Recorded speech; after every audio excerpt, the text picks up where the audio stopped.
बिस्मिल्लाहिर्रहमानिर्रहीम, this is Abid Salman and you are watching team ultra 5K। और आज हम लोग बड़े अहम टॉपिक के ऊपर बात करने वाले हैं।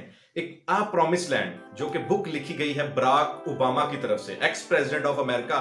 जी हाँ, उन्होंने एक बुक लिखी है ए प्रॉमिस लैंड, और उसमें उन्होंने ना सिर्फ पाकिस्तान बल्कि भारत के बारे में भी अहम इंकशाफात किए हैं, जिसके बाद भारत और उनकी अवाम सीख पा और शदीद एहतजाज कर रहे हैं। भारतीय एडवोकेट ज्ञान प्रकाश शुक्ला ने उनके ऊपर मुकदमा भारत में दर्ज करवा दिया है, जिसकी उत्तर प्रदेश 1 जनवरी को उसकी हियरिंग की जाएगी, उस मुकदमे की समाअत की जाएगी।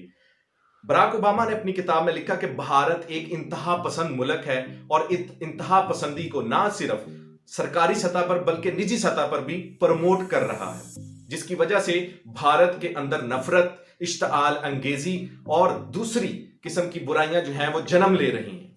उन्होंने इसके साथ साथ ये भी लिखा कि पाकिस्तान के खिलाफ बयान देना, पाकिस्तान के साथ जंगी जनून, पाकिस्तान के साथ लड़ाई जो है भारत में यकजहती के लिए इस चीज को इस्तेमाल किया जाता है, जिसके बाद भारतीय वकील और भारतीय सियासतदानों में एक इस शदीद किस्म की नफरत किस्म की अमेरिका के लिए एक लहर पैदा हो चुकी है। और उसके साथ साथ उनका यह भी बुक में लिखना था कि जब मैंने अपना दौरा किया, मनमोहन सिंह कांग्रेस के वजीर आजम थे और ऑपोजिशन जमात उस वक्त भारतीय जनता पार्टी थी, जो कि इस वक्त नरेंद्र मोदी की जमात है, एक्सट्रीमिस्ट जमात थी जो कि दूसरे मजाहब के ऊपर जुल्म करती थी और मजहबी तासुब को पैदा कर रही थी।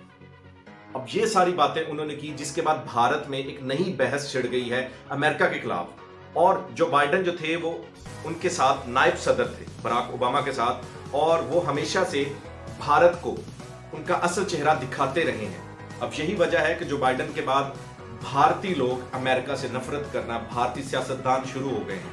तो यकीनन उन्होंने भारत के मुंह के ऊपर एक जोरदार तमाचा मारा है, जो कभी पाकिस्तान के साथ लड़ाई शुरू करने की बातें करता है, जो कभी चाइना के साथ, कभी नेपाल के साथ और अपने हमसाये ममालिक के साथ। और इसी तरह अगर बात की जाए तो बराक ओबामा ने पाकिस्तान के एक्स प्रेसिडेंट जरदारी के बारे में भी बात की। उन्होंने कहा कि जब मैंने इख्तिदार संभाला, मेरा पहला मिशन ये था कि उसामा बिन लादेन को तलाश करना, और जब हमें इस मिशन का पता चला और उसामा बिन लादेन की लोकेशन का पता चला, तो सबसे बड़ा डर ये था कि पाकिस्तान एक न्यूक्लियर कंट्री है और उसका इस चीज के ऊपर पता नहीं क्या रिएक्शन होगा।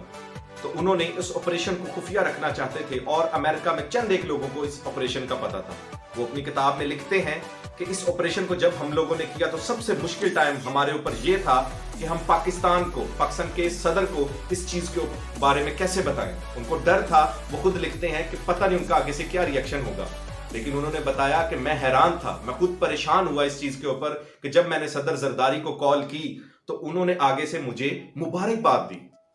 जी हाँ, इस चीज से हमें पता चलता है कि पाकिस्तान की सालमियत को जब उन्होंने मजरूह किया तो हमारे सदर ने इस चीज के ऊपर मुबारकबाद दी। और ये खुद भी ओबामा कह रहे हैं कि मेरे लिए भी एक शॉकिंग न्यूज थी कि मैं इस चीज को जो था वो एक समझ रहा था कि मेरे लिए कुछ बुरा होगा, लेकिन उन्होंने इस चीज को मुबारकबाद दी और उन्होंने कहा कि ये हमारे लिए भी खिलाफ थे, हमारे भी अगेंस्ट थे। मैं इस चीज को समझ रहा था कि पाकिस्तानी गवर्नमेंट को ये बात बतानी बहुत मुश्किल होगी कि हम लोगों ने कैसे उनके मुल्क में उनकी सालमियत के खिलाफ काम किया, लेकिन मैं हैरान था कि सदर जरदारी ने उल्टा मुझे अप्रिशिएट किया।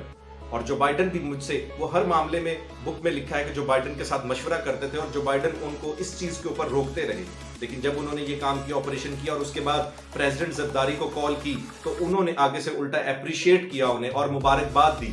तो इस चीज के ऊपर वो खुद कह रहे हैं कि मैं परेशान था।